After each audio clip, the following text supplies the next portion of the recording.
Hello everybody and welcome back to the Division review at All Things PlayStation 4.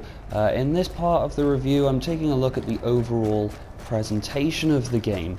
Now I'm sure many of you have noticed, even after the graphical downgrade, Manhattan looks sweet. The Snowdrop engine was so powerful that the Division had to undergo this graphical downgrade prior to release just to get onto the consoles, but you know what? I don't care. The game still looks blooming great on my PS4. There is so much detail in the game world that Ubisoft has created here. I've seen car tires burst from stray bullets, snow gathers on my shoulders about 2 minutes after it started falling, and survivors lean out of their flat windows asking for supplies.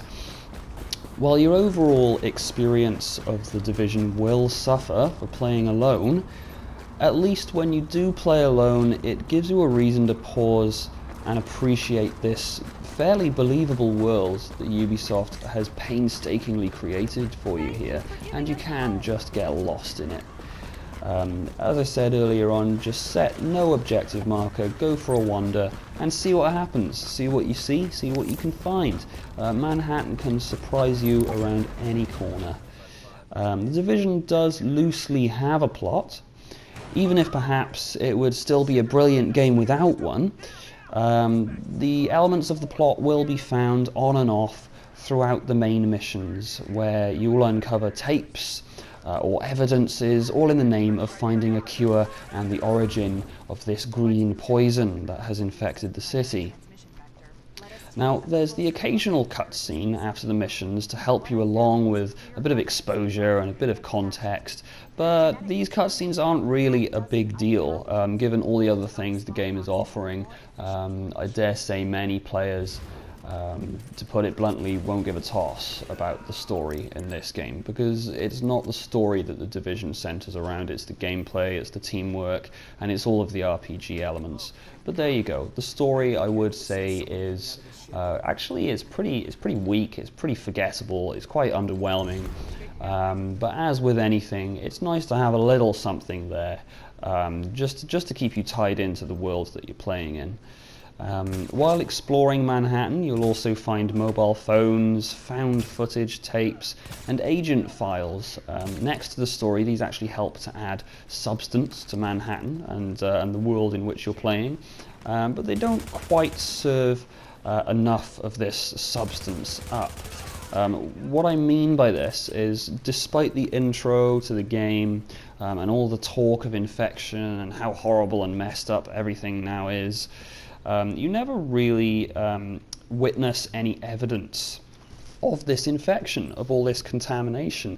I mean, sure, you have these contaminated areas and you see all these great rows of body bags, but when we stop for a moment, and if we're being completely honest with ourselves, all we can really see here is a beautifully designed city which is filled with loot and just hordes of bad guy bullet sponges.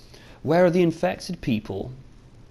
Your character could even get infected and work to keep it at bay as maybe a gameplay survival mechanic.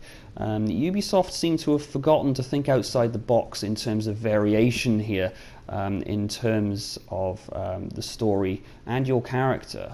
Speaking of which, when you start the game, the character creation, there's no other way to say it, the character creation is pants. It's rubbish. You have all of your options from generic dude face 1, generic dude face 2, and that's it. Aside from all the jacket and hat variations, all Division agents will pretty much look like androgynous douchebags that you hope never to meet in a sports bar. And I hate to say it, but this unfortunate rule of mundanity in your character, it applies to all the other people in the story as well. You'll have Asian boss lady, stereotype Boston boss man, and some other dudes who tell you what to do. And this is one of the admittedly few points of the Division that falls down.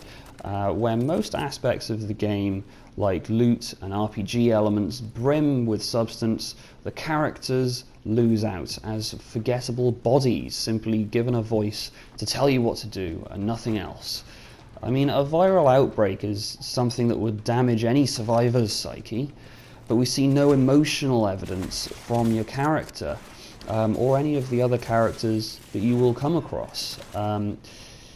Soldiers will be dishing out side missions, and they're usually like, well, they're like giddy teenage groupies, like, oh my god, you're a Division agent? What an honor. Maybe not that extreme, but you get the idea.